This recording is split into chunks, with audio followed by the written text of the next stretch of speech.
Hi, and welcome back to the HSP Connection with me, Robbie Lee. And me, Philippa Robinson. This is where we share our stories, insights, and strategies to help fellow highly sensitive people navigate their own path to living a fulfilling and meaningful life. The first 10 episodes in this series are actually conversations we first had on Philippa's solo podcast, The Meeting of Minds. If you haven't checked it out, I encourage you to do so. We thought that these conversations were so valuable that we actually wanted to bring them over here. And so what we're doing is adding at the front end, we are adding a little bit of our own commentary, how we are thinking about these topics now that we're re-listening to them, and any kind of behind the scenes things that we want to bring to you. So today, Philippa, what are we talking about? Today, we're going to talk a little bit about the episode we recorded about relationships with non-HSPs. Yeah, absolutely. Yeah. And shall I kick us off? Sure. So this episode was another one, because there were a few that we did where we weren't quite sure where they were going to go and what they would come out like, but we sort of felt a draw to do them, to talk about those subjects.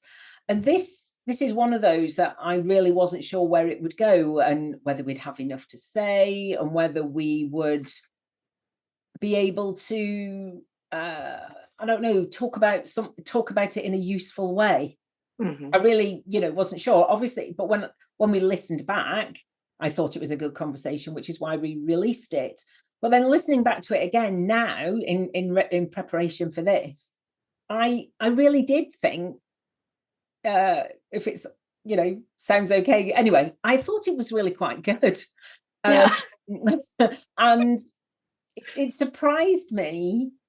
Often when I listen back, I think I know what I'm going to say next, because I've said it before, or I know what I think. But this one, I was listening to it as though I was a new listener, and I really enjoyed it. And it was interesting to listen back to it now, rather than like in a slightly critical way that we might do before we release it, but more in an interested way, to listen to what we did say about relationships with non-HSPs. So as I was listening this time, I was applying it to the relationships in my life, and I found it quite fascinating, really. What about you? Yeah. Yes. I've had a similar experience as I've been listening back to these things. And what's so funny is that there have been several topics where we thought, oh, I don't know really if we have that much to say. And literally we just have to stop ourselves so that the podcast just doesn't go on and on and on. Like, what we find is that when we have kind of an instinct or a pull to do a topic, when we sit down and start talking about it, we actually have quite a bit to say. Yeah. And what I love about doing this with you is when I'm listening back, I'm not just hearing myself, but I'm hearing your input too. And like, it's that constant back and forth. And there are times when there's tons of times I hear you talking and go, yeah, that's so good. Like, every time it's so good. And then I hear myself and go, yeah, that was pretty good too. Oh, good. I'm glad you're starting to think that, because I think that about you, and I'm really glad to hear that you're thinking that about you. Great. Thank you. And not to toot my own horn, but the reason I'm saying this out loud, not only to you, but recording for our listeners, is because, again, like, I want to encourage other HSPs to use their voices, right? Like, we do have wisdom in our own life experiences, and when we share it, it can be really helpful for other people. So that's why I wanted to say that. Yeah, because I would never hold myself out as a relationship expert, but I am an HSP in a relationship with a non-HSP, and I feel I can talk about that. Yeah. And that's what we're talking about, really, isn't it? We're talking about our own personal experience. And yes, we work with other clients, and we work with clients who are largely HSPs. So we can draw on some of their experiences as well, to know that perhaps the points we're making are not just us. That's right. But we really are talking from our personal experience. And so like you know, the point you just made, I hope this will encourage other HSPs, non-HSPs, but mainly HSPs. That's the focus of this podcast. I hope it will encourage them to use the voice. If you are listening, I hope this encourages you to use your voice in a way that suits you. That might not be speaking on a podcast like we are. It might be speaking somewhere else. It might be writing. It might be all manner of things. But you use your voice, because your voice is important. Your experience is important, and the world needs more HSP voices in it. Yes.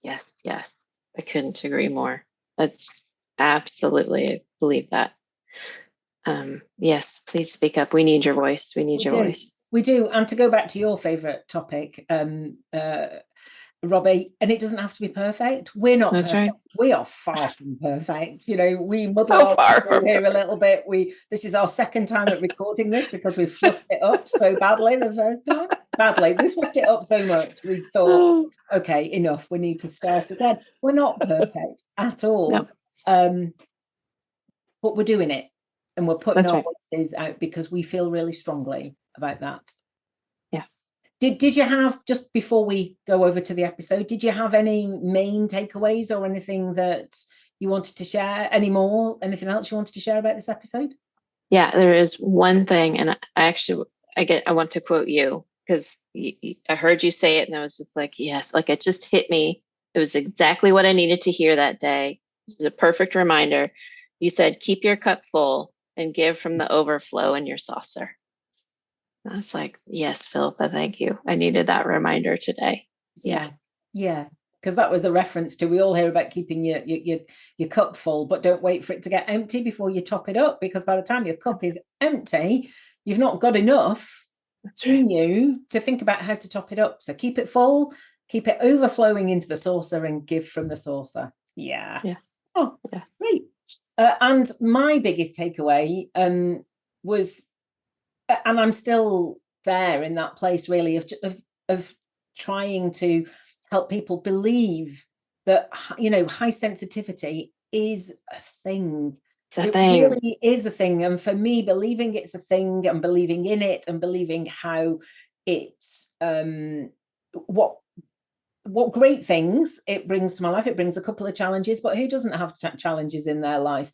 But believing it's a thing has really helped me really lean into it, and which means I'm looking after myself better, and then I reap all the benefits of it. Beautiful. Yes. Yeah. Yes. And that goes across all the episodes, actually. It's not just, but that's the episode where we talked about it. So that was my main takeaway from that, really. Awesome. And also what a challenge it is being in a relationship with a non-HSP, but it's doable. It's, to quote you, it's possible, it's doable, it's worth it. I feel like that's just become our podcast mantra, hasn't it? I think we should have to, we're going to have t-shirts with that on, aren't we? I think. Oh, I love it. Yeah. Well, listeners, I hope you enjoy this episode on relationships, and we'd love to get your feedback about it afterward. We would. Anyway, over to the episode and enjoy it. Today, we are talking about navigating relationships with non-HSPs. Oh, juicy topic. Yes. Very juicy. So my husband is not an HSP. And we're not just talking about married couple. It can be friendships, family. Yes, it can be our loved ones, anybody, our children, anybody. I think one of my children is probably an HSP. I think it's a little bit early yet, but I think one of them is an HSP. So yeah, that's what we're going to talk about. And just before we start, I just like to say that I'm really excited because we had a message from a listener on Spotify. So if you listen on Spotify, I think it comes up when you click on the actual episode details, and at the bottom of the show notes, I think that's where it is, there is a question and it says, what do you think about this episode? And you can actually answer that question. You can click on the button, answer it, and we get that message. Yeah, exactly. And we've had a message, which is amazing. Because when we say we'd like to hear from you, we really mean that we would like to hear. Mean it. We do. And unfortunately, the Spotify doesn't allow us to answer that message, but I just wanted to let the lovely person who sent us that message that to know that we got it. Thank you. We really appreciate it. And that message, I'd just like to sort of, says that, the person who wrote the message said they thought the episode, which they were talking about episode 90, the first one in this mini series, they thought it was a great introduction to the subject of high sensitivity. And they said they couldn't wait to hear the other episodes in the series. And also, if you're an HSP or an empath, you'll definitely love this episode. And, that's amazing. So thank you for that comment. And we too hope you're going to love these next episodes in this series. Yes. Yeah. Anybody else who'd like to send us a message, you can do that through Spotify. If you listen somewhere else, in the show notes, there will be a link to the Meeting of Minds email, or you could go to my website, safeandsupported.co.uk, or you could go to Robbie's, which is robbielee.com, and or YouTube, right? If they're watching on YouTube, they can make a comment. If you're watching on YouTube, you can send us a message. I think you're supposed to go down below. You can send us a message. But on our websites, you'll find contact buttons and send us there. Or you can find us on social media. We're both on LinkedIn to varying degrees and various times, but we're both on LinkedIn. We're both on Instagram. Please go and find us and send us a message. We would love to hear from you. So, navigating relationships with HSPs. I'm really excited because I made a list. Woohoo! Robbie has kept us on track for the last few weeks, and I thought it was about time that I did that, and I made a list of a few things. And just before we started recording, we had a little chat, and I've added a couple of Robbie's things in there, but actually we largely had come up with the same things. Anyway, yeah, exactly. Yes. So where are we going to start? Well, I would like to start, if that's okay, with something that it doesn't actually just relate to navigating relationships with non-HSPs. It relates to everything we've talked about so far and everything we're going to talk about in the rest of this series. It's actually about believing that high sensitivity, sensory processing sensitivity, which is where it comes from, that's sort of the medical type recognized term. So be it that if you have this trait, you might identify as a highly sensitive person, or highly sensitive, or high sensory intelligence, if you know any of Willow McIntosh's work. But it what I want to say is believe that it is a thing.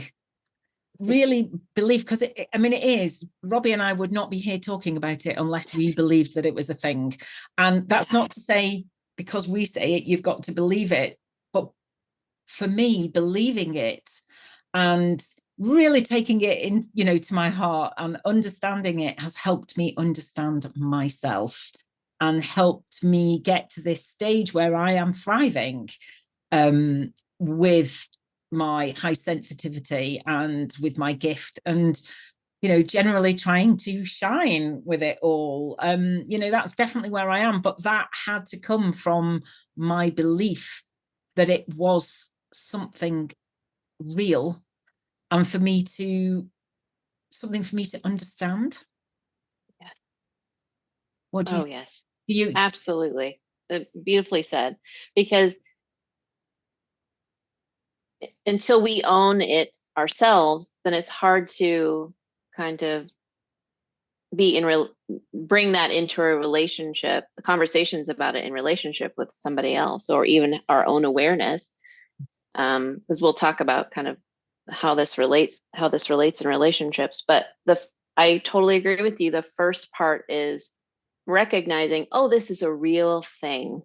This is a this is a real part of who I am, how I navigate the world, and it affects how I navigate the world and what I need. So I totally agree. Couldn't agree Yeah. more. Yeah. And it's funny because my 14-year-old said to me, and just the other day, he said, "Oh, this HSP thing, come on, admit it. It's a bit of nonsense, isn't it?" And I said, absolutely. I mean, out of the mouths of like, yeah. I said, I know, yeah, exactly. But I said, no, I absolutely. He said, really? Do you think it's a thing? I said, I absolutely do think it's a thing. And I said to him, so you're dyslexic, love. Do you think that your dyslexia is a thing? It's a thing. Yeah. He said, yeah. I said, well, my high sensitivity is a thing. And it Nice. helps me understand who I am, helps me understand what I need, helps me understand how to navigate my way, in life.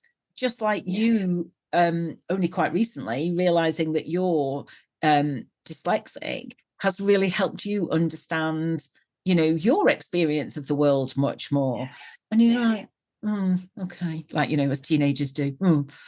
Okay, well, right. And that was the end of the conversation. But it was really interesting when he said, is it a thing? And I was, yes, of course it is. Of course it is. So yeah, believe it, because it's you kind of need to be have it settled in you before you can bring it into your relationship with other people. Mm-hmm. I agree with that, because otherwise it would just be easy to be dismissed. Yes. Or, well, really, that's the big thing. Just, pushed aside, dismissed. Yeah. Rolled over, bowled over. Yeah. But to own it is a very helpful, necessary first step. Yeah. Yeah. I was quite pleased that was top of my list. Yeah. Well done. A+, gold star. Right. Okay. That's it now. Let's end now. Wow. Okay, we've done. Well, y'all have a great day. Yeah, okay. Right. No, I joke. Okay, so next, what I probably could have done is put them in a better order. But I think let's go with one of your points, actually, which was about expressing ourselves. So would you like to explain that a little bit more, what you meant about that? I don't remember what I meant about that. So that. What did I mean about that? So that was about, I think, two postmenopausal women here trying to remember what they talked about 10 minutes ago. Learning to express ourselves. It's sort of. Now I know. I remember what I meant. Yeah. Right. Okay. Great. Yeah. I think what I was saying to you is, as I was thinking about this topic, I remembered early on mostly in like love relationships is when this came to mind, how hard it was for me to express a thought or a feeling or an idea. Like it was just hard because I was geared toward, what does this other person want? What does this other person need? What do they believe? What do they think? And I was very focused that way. I specifically remember a conversation in college with the person I was dating, and we were sitting there in silence as they were waiting for me to answer something. And I was just like mustering the courage to say words that would express how I felt. And I thought, I look back at that now. My wife today would probably welcome me not just kidding, not being able to express yourself quite so well. Just kidding. But I've come a lot. I say that because I've come so far in that now. Now I can express what is true for me, but I didn't start off that way. And I know I'm not alone with that. Oh gosh, you're definitely a sensitive person. Yeah. Yeah, you're absolutely not alone. And I think, a lot of non-sensitive people would find it hard to, we all do. We all, especially when we're younger, find it hard to express what we're really feeling and what we really mean and be honest and true to ourselves. But I do wonder, actually, as high sensitive people, whether actually that's a little bit harder because we have such big feelings, and because we're processing them so deeply that Yes. that they are bigger, and it seems like a bigger thing. And also we may well have not have grown up feeling like we have to sort of keep them in and not express them. So Absolutely. and that then becomes tricky when we're in, as adults, when we're in relationships with other people, where actually we need to be able to express our true self. Yeah. So on one hand, that's what we really desire and what would be really great in the relationship, but on the other hand, it feels so hard because we've grown up shutting them away. Yes. For all the reasons that you know us highly sensitive people do end up having to shut them away.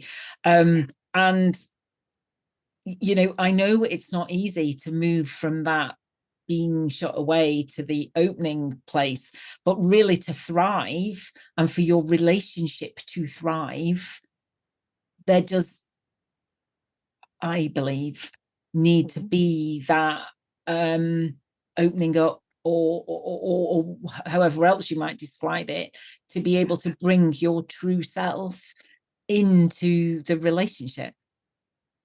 Absolutely. I mean, and what a different experience to be able to bring your true self to somebody and have that be loved. Yeah. Yeah. Yeah. And if anybody's listening to this and they're a lot younger than I am, I implore you, if you possibly can, to do this sooner rather than later, because otherwise you're like me and you've been married for 15 years before you embark on this, and then you have to bring a whole different you to the 15-year-old marriage, which can be a little bit discombobulating for everybody involved. Yeah. And I'm sure we're going to, we will now, because I've said it, we will now touch on that a little bit in a few moments, really, about what that can be like in a relationship. But yeah, that point was about trying to express ourselves, our true self, whilst also acknowledging that it's not always easy. Absolutely. Yeah. And I think the next point following on from that expressing ourselves is, you know, once we've learned to do that, and like we talked about last week in self-care, is about knowing what you need and learning to advocate for yourself in the relationship. Yes. And I think now we can really start getting into the how we can be in relationship with others. Yeah. Oh my gosh. Yes.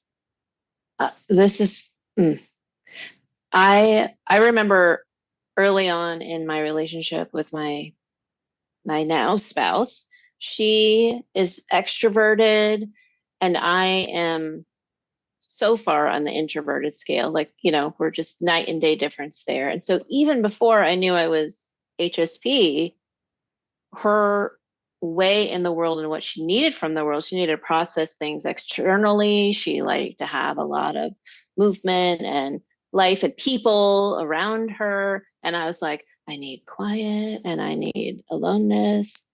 And before I learned how to advocate for myself, I would make her, well, a couple things would happen. One, I would just go along and do what she wanted because I wanted her to have what she wanted. Yeah.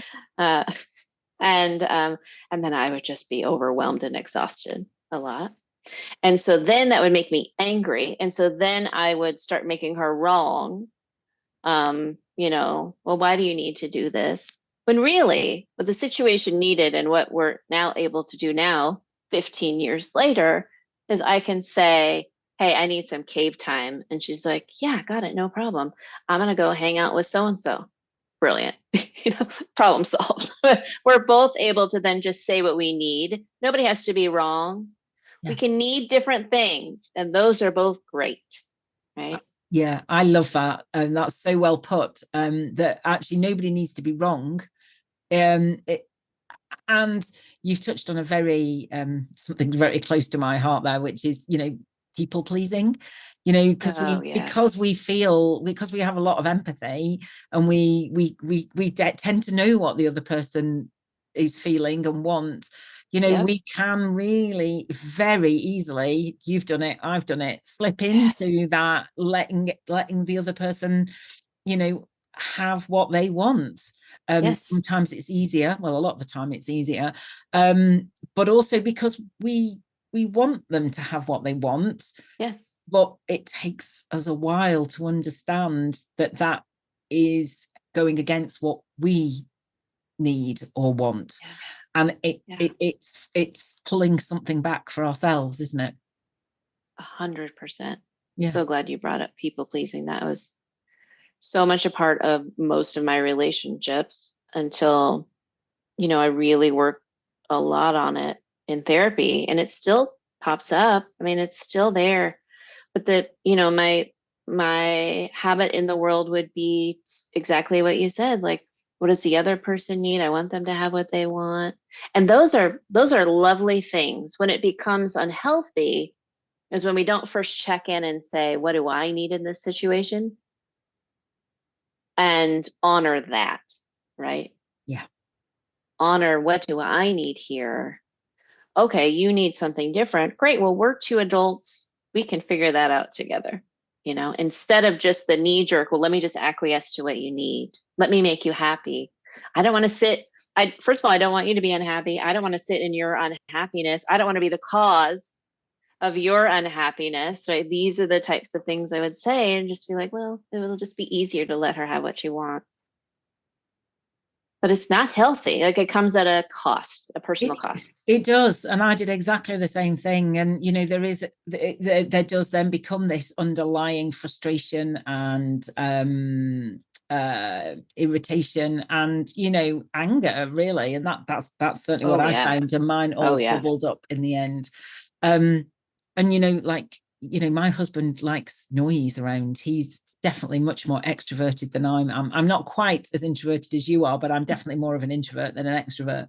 And he'll always have the telly on in the background, or some music, or on a quiet Sunday morning, I'm like, oh, the kids are still in their rooms, it's all nice and quiet, and then he's got music on, and I'm like, so I do like a lot of quiet and alone time.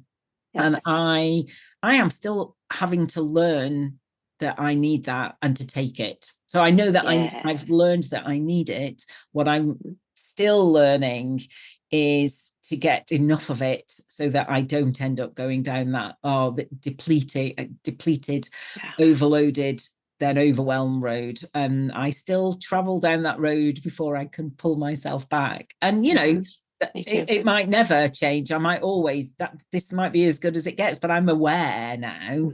But yeah, I definitely don't get enough alone time. Good, like not alone time when I'm at home working on my own and trying to get work done, but proper alone time. So yeah, that's definitely my challenge, to build in more of that. And it's really important. And I know I'm a better partner in our relationship when I get that. That is such the key right there, right?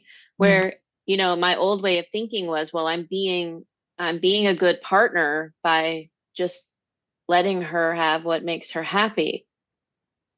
But because I wasn't taking care of myself, then I started the things I'm depleted and I'm resentful now and I'm angry. That is not me being the best partner. Yeah. Me taking care of me and making space for her. That's a whole different ballgame. That's a different thing. Yeah. And actually, as you just said that, I don't know why I haven't thought this before, but actually, if we can take care of ourselves, they don't need to. We're okay. We're actually taking any burden, for want of a better word, that they might feel about in our relationship. They need to look after us. Well, it's okay. I've actually got that. If you can be open to me getting what I need, then I've looked after myself. That's fine. So you don't need, and I actually say to my husband and my two boys a lot now, what do you need? And I go, I need this. Okay. Nice. So that when I say I need this, I know I've been asking them, not at the same time, it's not like contrived, I need this, so what do you need? And then we're all happy. But, you know, if it's a constant sort of dialogue about who needs what, Yep. and I mean need, not just want, especially Yes. teenagers. I don't go around asking them what they want all the time, because that will be an endless list. But, you know, what do you need? So, you know, if I can tell that one of my boys is fed up about something, I'll say, you know, do you need anything from me right now, or do you need to be on your own? But, you know, I'm here. Do you need a hug? Do you need, you know, what do you need? Yes. And, you know, I say the same to my husband. It's a little bit of a challenge for him to own what he needs, but we're kind of getting there. We're all learning this together. Right. But yeah, it hadn't really dawned on me until you said that. This little light went off in my head that actually it's a good thing that we're looking after ourselves, because you know, we are responsible. We're, each one of us are all responsible for ourselves, aren't we? Yes. So if we all looked after our own needs, you know, of course we're all part of, you know, wider society and our families and everything else. But basically, if we made sure that we are okay, that would be a better place for us all to be living, wouldn't it? I totally agree. It's like the responsibility of caring for myself lies with me. I may, because we're in partnership and we're in communities, you know, I will reach out for help when I need it, but that's also me being responsible for myself, instead of saying, well, you're responsible for me, for taking care of me. You're responsible for meeting my needs. Like, that's a parent-child relationship. Yeah. Like, you know. It's not an So I love what you're saying. Adult. Yeah. And actually, you've just said another really great thing there, and it's literally just gone out of my head. Oh gosh, what did you just say? Oh, it was so good. Right, we'll come back to that in a moment. Okay. I did think of something else, right? When you were talking too, we're talking about, you know, asking like, what do you need? What do you need? And you saying, here's what I need. It reminded me of a story that Brene Brown talks about, when like her son had a game, I think, and she had been traveling and she really just needed to go be home and rest. And she told her son, I think, she wasn't going to go. And, you know, she had the whole mom thing, like, I'm being a bad mom, I should be doing that. But then I think when he was making his Christmas list, he asked for alone time. And he said, I didn't realize I could ask for that until you did that. And that's just always stuck with me, that it's like, as we take care of ourselves, as we do the things we need, we give permission to the people around us to do the exact same thing and take care of themselves. And I have seen that my wife now asks for more things. She will say, I need to go do this. Got it. And it's like, it's honestly so much easier than trying to figure out what the other one needs. I mean, as HSPs, we're probably pretty freaking good at it, but also we don't always get it right. And then the burden is on us, right? To like, I've got to figure out what your need is and try to meet it, versus what we were talking about, just two adults saying what they need, taking what they need. It's just a lot easier. It just is. Not that we have it all figured out, but that's what we're working on. You're so right, because none of us are mind readers. No. And I've remembered a few. What you were saying just made me think about, you know, asking for support or asking for help. So as we take responsibility for ourselves, for our needs and for ourselves, you know, we also do need to be able to ask for help, because we're not, you know, no man is an island, you know, no person is an island. And you know, I have been fiercely independent a lot of my life, and you know, I didn't have people who were there for me when I was younger. So it has been hard for me to learn to ask for help. Yeah. But I have found that has come easier when I have owned my needs. I wouldn't say it's really easy asking for help. Right. Right. It has become easier, and it's a practice. It's like any of these things we're talking about, actually. Right. It is a practice, and it's really clunky and really uncomfortable the first time we do it. But the more we do it, the easier it gets. Absolutely. I love that you brought up that it's clunky at first, and it's vulnerable to really say these things. It's so vulnerable. I mean, I remember, just saying to my wife, I feel really uncomfortable saying this. I feel guilty asking for or saying what I need. But and actually, I think honestly, I did start by asking, be like, I really need some alone time. Is that okay? I mean, I think that's how it started. And now I'm just like, well, I need to ask your permission. I'm a grown woman. But so now it's more like, hey, I need some alone time. But at first I remember saying, like, this feels weird. I feel guilty. I know that you want to do this, but I don't want to do this. And it feels weird to say that to you because I want you to have what you want, but also I just really don't want that. Yes. And she'll be like, okay, well, let's figure it out. Yeah. And I was like, oh, okay, cool. Yeah. Let's figure it out. And she'll have days like that too, where she's feeling really vulnerable, and she'll be like, I have had a hard time at work, and I just really need some alone time, but I don't want to hurt your feelings. We haven't seen much of each other this week. And I'm just like, you go take care of you first, because then I get the better you. So that's fine. Like, go do what you need. Go do what you need. Yeah.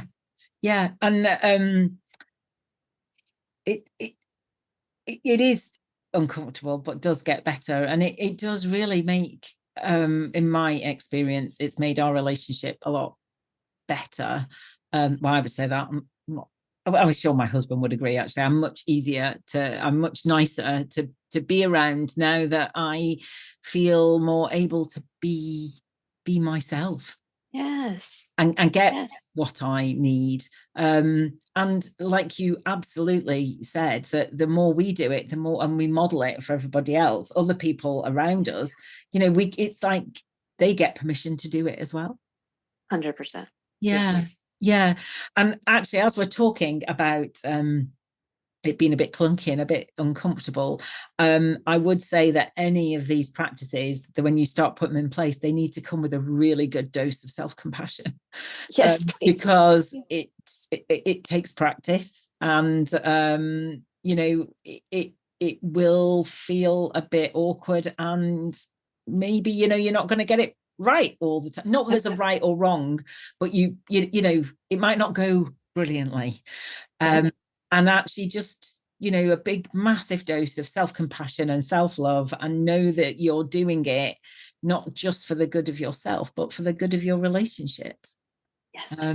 Perfectly said. Yes. Yeah. And just be really kind to yourself, that you're trying to do things differently. You're trying to improve things for everybody. Yeah, that's right. Because it's quite easy to think, well, that didn't go well, I'm not going to do it. It's obviously, I obviously can't do this, or it's not worth it, or, Yeah. Yeah. Because I think what you say in the self-care episode, it's possible, it's doable, it's worth it. That's what you said. I'm being quoted. How exciting. It's possible, it's doable, it's worth it. Yeah. Yeah, absolutely. Did I cut you off? You were going to say something? Well, I was just going to say that it's also possible, and you kind of alluded to this earlier, how as we shift, it can shift things in our relationship. It is possible that the person on the receiving end doesn't receive it well at first, right? Because they're used to interacting with us in a different way, and now suddenly we're like, I don't want to do that anymore. So that's also normal, right? That can happen. It doesn't mean you've done something wrong. It means that you're having to renegotiate what that relationship looks like, and that can be clunky. It can. And you might require some outside help. for that, yeah, you might require some outside help. And and also, if you're the one instigating it, you've been thinking about it for a little while, and you might not have been communicating that to whoever, the other person in this relationship. And it's a bit of a surprise to them, or really new, and they might think everything's fine, and you're saying, oh well, things need to change. So just slowly, I'd say, step by step, little bit at a time, maybe, if that feels right. I mean, jump straight in and throw it all up in the air and see how it lands. Right. I mean, go for it. But I would say don't expect it to change overnight, because that certainly wasn't my experience. It just comes in time if you're both up for it. And I have had quite a few conversations with my husband along the line of, are we in it? Are we in this together? Because if we're not, then we have to talk about that as well. Because mainly because after my 3 years of therapy, I was different. I changed, and I knew there was no going back. So there was all that to contend with. Then the high sensitivity sort of came after that. But so it was like, oh God, right, something else now and something else. But we have weathered that, and I would say our relationship is in a much better place. Because, to be fair, we were not in a great place before I went to therapy. So it's definitely worth it. We've still got work to do, but also a relationship that doesn't change and grow is not the sort of relationship that I want anyway. Yeah, same for me too. Some people might not be up for that, and that's fine. But certainly for me, I needed it to grow with me, and luckily my husband came along with it. So just for people to know that if it does feel a little bit what's the word, destabilizing, maybe, know that is absolutely normal, and that doesn't mean it's all going to fall apart. Right. Just go steady. Yeah. And I do recommend getting outside help if counseling is something you both could do together. Sometimes navigating these waters is challenging. Yes. And sometimes relationships don't survive. That's also a reality. Like, as one person grows and the other person doesn't want to, or one person grows and says, this really has not been working for me, and I'm not interested in doing any more with you. And, all of these things are possibilities, and are you are always at choice, right? Yeah. All of these are absolutely, you choose what is the best thing for you, for sure. That's right. And the same, with friendships, friendships might fall by the wayside as you're going through some of this. And, not all friendships are forever. Some are, what they say, some are for a season, some are for when you're just in a certain place. Some of them are just when you're at work. Friendships don't always last, changes. And that is perfectly okay and perfectly normal. I found the greatest joy, one of the greatest joys for me, since I turned 50, was how many new friends I've made. And that is because of what has happened in my life and the changes that have come about. And I've ended up meeting loads of new people and made some wonderful friends. You being one of them, Robbie. And that has all happened, since I turned 50, when some people say, I have heard people say, oh, you don't make new friends as you get older, do you? And I'm like, well, I don't know. That's not my experience anymore. Yes. Yeah. It's not mine either. Yeah. No. And, family, like birth family, families of origin, we don't get to choose them. Right. And, it might rock the boat a little bit with them. And, you have to you will need to navigate your way through that. And that is another time that you might need some outside help with that. I certainly did. And, Same.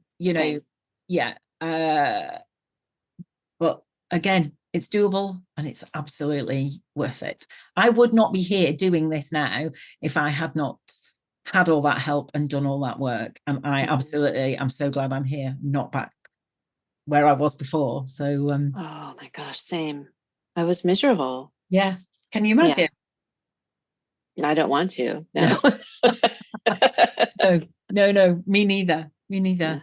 I've got a couple of things left on here.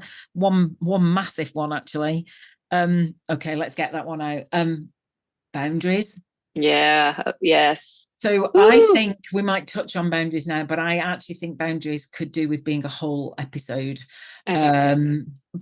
But some of the things that we've touched on already about, knowing what we need and advocating for what we need and making sure we get what we need. Okay. So putting ourselves first is really what boundaries is all about. That's right. And it's all about who are you letting in and who aren't you letting in, and how far are you letting certain people in. It's not as hard, I think, as some people might think it is, and yet it is quite hard sometimes. It's not about deciding, right, you I don't want anything more to do with you anymore. Right, and right. you over there, you get everything. It's not like who's in and who's out sort of thing. Who's allowed in past the bound, but if you think of it as a physical sort of boundary, who is allowed in into your space this side of the boundary and who has to stay out there, it's not really as black and white as that. But for me, the easiest way to think about boundaries is, how do I make sure that I'm getting what I need? Yes. Actually. That's exactly right.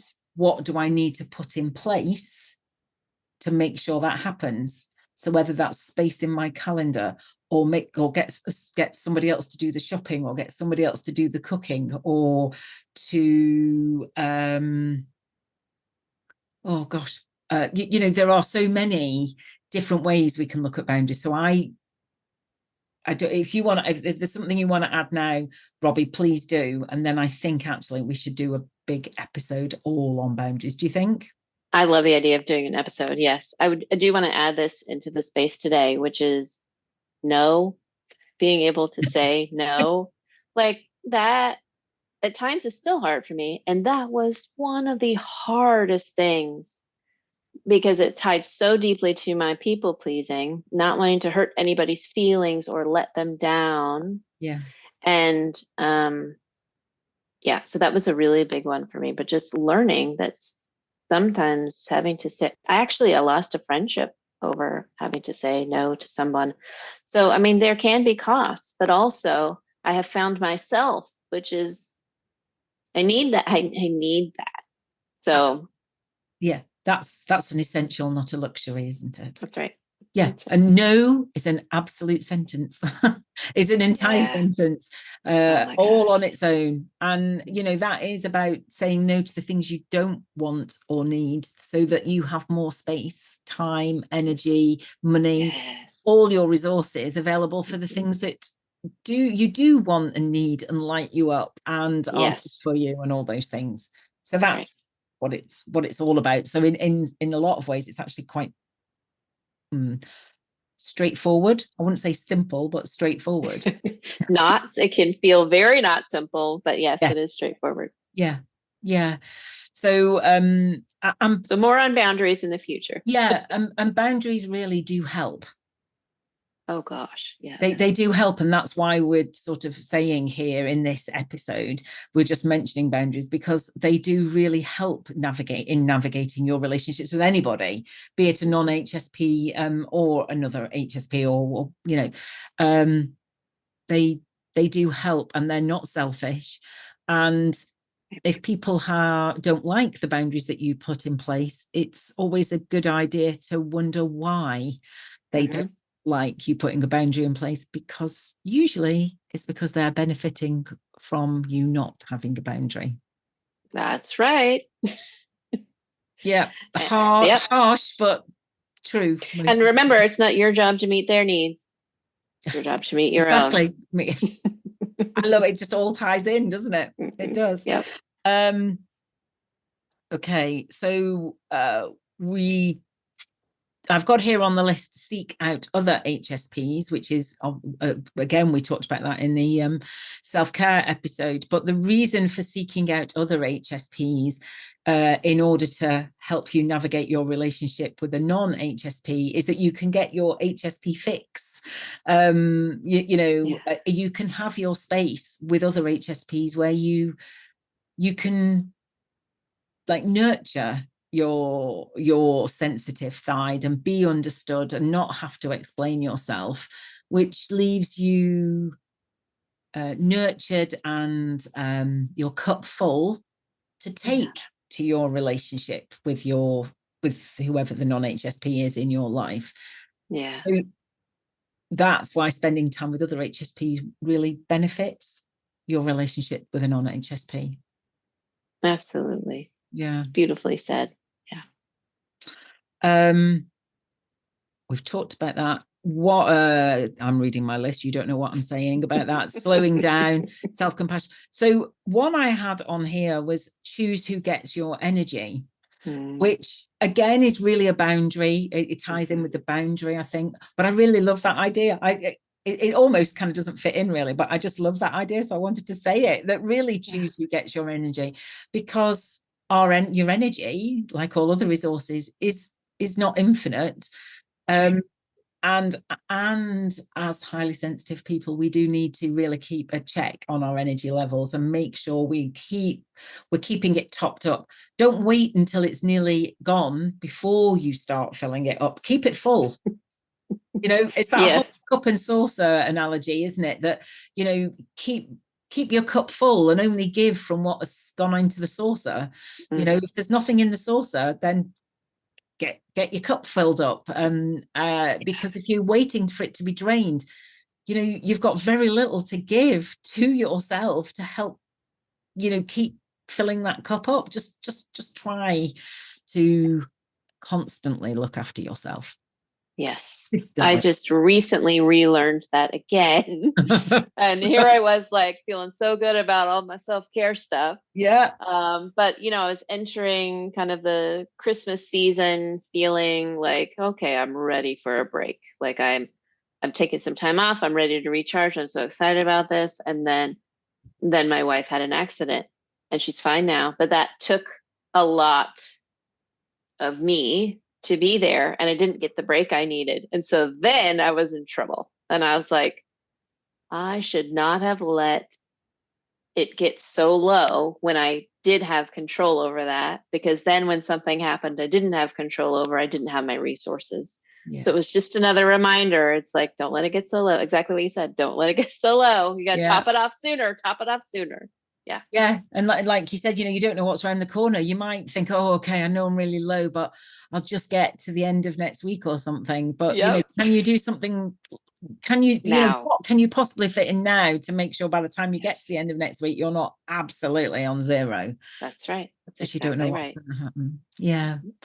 I've got one more thing on my list, but I just going back to the sort of title of today was navigating relationships with non-HSPs. I'm not, do you know what? I'm not sure I've ever been in a relationship with an HSP, actually. I do have some HSP friends now, don't get me wrong. Of course. Like a romantic relationship, you mean? Yeah. And I don't think any of my I don't know any of my immediate my family of origin are HSPs. I think my mum might have been, but that might have been what drove her to drink. So, but for me, these are what we've been talking about are really how to have relationships with anybody, really. Yeah. Aren't they? I'm just wondering, is there a difference between a non-HSP and an HSP? I mean, I'm sure there is, but I'm not sure I can talk about that from personal experience. Although I do know that you and I have struck up a really deep, strong friendship really quickly. And I think that's what can happen when you are HSPs and you're aligned and you just sort of get each other. I was literally going to say get each other. Yes. Yeah. you know, because I mean, I said earlier before we started recording, it's like we're the same people, but either side of the Atlantic. We both have the you know, same ideas and almost say the same things sometimes. So really, these are just navigating relationships full stop. But I do sometimes, you know, I must be really irritating to my husband because well, I'm sure I am, but he'll say, you know, I'll say, oh, is everything all right? And he'll say, yeah, everything's fine. And I'm like, I know it's not. Right. And it's not, is it? And he goes, yeah, it's fine. I say it's not. And now, I mean, depends on how much patience I'm feeling like I've got, but I will say, well, we can either play this game and eventually he'll tell me, you know, or you can just tell me now. Why don't you just tell me now? Because it would just be much easier. And, you know, sometimes he plays the game with me and, you know, will tell me, and sometimes he won't, and it comes out eventually. And then, but I said to him, I said, it must be really annoying when you want to try and keep something to yourself. Or, I mean, it's not like I'm prying. It's not like he says, yes, there is something, but I don't want to tell you. Then that would be, I'd be fine. I'd be really intrigued, but I'd be fine. Yes. But it's and in a way, I'm doing it out of love. I am doing it from a pure place of love because I want him to be able to express what it is that's bothering him, and, you know, get it out. And problem shared is a problem halved, and you know, and you know, maybe I can help, maybe I can't, maybe just telling me would help. So I think from an HSP, non-HSP sort of, you know, point of view, that must be great on one hand, but mainly annoying. Yes, I think you raise a really good point. That has certainly come up between my spouse and myself. You know, she'll just be like, I just don't want to. And I'm like, got it. Don't want to is a fine answer. But when you're trying to tell me everything's fine and I can see that it isn't, then I'm going to keep asking about it. Really? It's fine. But it's not. Yeah. And now sometimes I'll be like, is it not that you don't want to talk about it? She'll be like, yes. Okay, got it. Okay. Okay. Yeah. And I shared with you before too, like coaching is just something I've naturally done for most of my life. Didn't realize I was doing that. Yep. And so in the category of things that could be really annoying to your partner, starting to coach them at whim with whatever is, you know, they bring to the table can be very annoying. And but again, it came from a place of love. I wanted to help. Let me help you, like with these natural skills I have, blah blah blah blah blah. And my wife jokes now, she's like, I've gotten thousands of hours of free coaching. But now that I'm aware of what I'm doing, I will ask her, are you wanting wife Robin to answer that or coach Robin to answer that? Because it's really not fair to her for me to just go into coaching mode. Like, we're not in a coaching relationship. We haven't, you know, Philippa well, I shared with you what I thought about that. I think, well, isn't it implicit? You know, you're married to me, so you know, isn't that an implicit contractual arrangement there that you know, yes, you agree to be coached? I'm kind of, I joke really, but I think I could probably do with bearing that in mind. I'm really good with my friends now. Now I realize that's what happened. I say, do you want friend Philippa or coach Philippa answer? Usually they want both, but you know, I'm very careful about where I go with those things, and I do find that people just start telling me their life story without much I've had that without any prompting. Twice this week. You know, so I'm very good at listening to, you know, respond and really try and understand what they're saying and respond, but I absolutely have to hold back that natural coach in me, like you say, because that's not really what's going on, and we're not in a in a coaching relationship. So so many of us HSPs do have that natural tendency. We certainly can be the go-to for our friends, you know, Mm-hmm. the listening ear. Yep. And, you know, a lot of the time people just want to be heard and don't want fixing, don't want coaching. And if, like us, like we've said, we've both done that in the past, and you know, you sound like you're doing a lot better. I'm a lot better with my friends. I still think I've got a long way to go with my husband to not fall into that role. But well, to be fair, it's hardest with the ones closest to us, right? Like, well, because we know them, and also we're also impacted by them. We can see how much better our relationship would be if they just, like, you know, accept this coaching. No, so because coaching is not about giving answers. Right. So which is really, you know, and that's actually what a lot of people don't always get. Coaching is not about telling the clients what to do. It's helping the client see what the answer is for them. Yes. It's really just, you know, being there with them while they muddle through it all and get their own answers. So I don't have an agenda when I'm trying to coach my husband. I'm trying to help him work it out for himself. I'm supporting him. I'm with him by his side as he sorts it out for himself. But yeah, even then, I just need to butt out of it a lot of the time. I think, I think for me, when I was really honest with myself, I discovered I did have an agenda, because when I sit with coaching clients, my agenda is their agenda. My agenda is helping them to discover for themselves what they want. And I have no attachment to whatever that is. Yes. None. But with my wife, what I found was I had an attachment to her doing that work. Like, I'm just like, but don't you want to discover that about yourself? And don't you want to dig into that? Like, so, but that's for her to decide. That's okay. You know. So maybe I did have a bit of an agenda, but I didn't. I did want them to dig into things, but I didn't know what he would find. I didn't have an agenda about what he would find when he dug in, if that makes sense.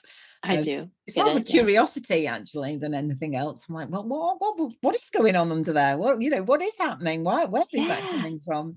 Childhood, obviously, is always the answer, but, you know, And again, the people closest to us, it's the hardest because we love them.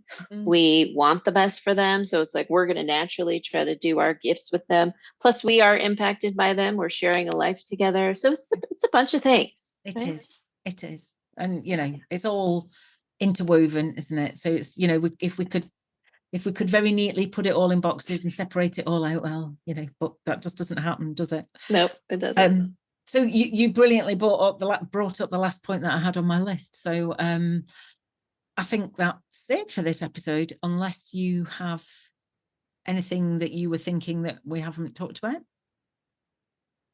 I mean, I'm sure there's loads we haven't talked about. So I'd love to hear from the listeners. What resonated with you about what we said? What did you? Do you have any questions? Something you learned? Yeah. Any questions? And what did we leave off? What did we leave off?